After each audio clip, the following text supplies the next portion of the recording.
sommes en train de faire une visite de cette cathédrale alors que la nef vient d'être déséchafaudée. Et c'est la première fois donc que nous pouvons découvrir cette nef qui reprend un peu toute son ampleur. Et c'est l'occasion avec Philippe Josse, le président de l'établissement public, de voir un peu ce que sera et ce que donnera à voir cette cathédrale dans les mois à venir. Une très belle avancée toute récente, c'est que nous avons déséchafaudé cette nef après avoir terminé la restauration et la reconstruction d'une partie des voûtes de la nef qui s'était effondrée pendant l'incendie. Donc la nef entièrement nettoyée, qui a retrouvé une blondeur qu'on ne lui connaissait plus.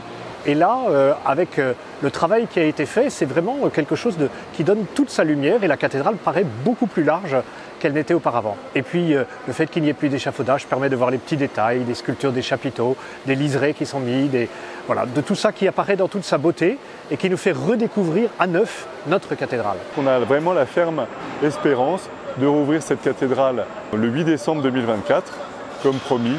Et ça, c'est évidemment très important.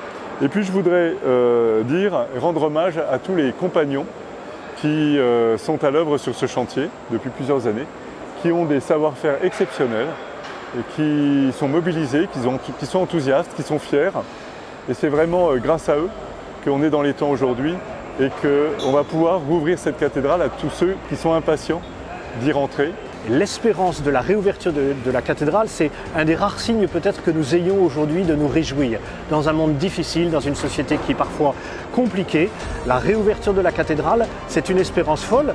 Nous avons été capables de reconstruire cette cathédrale. Cette cathédrale est à nouveau le signe de l'âme de la France, mais aussi du rayonnement de notre pays, du rayonnement de la foi chrétienne partout dans le monde.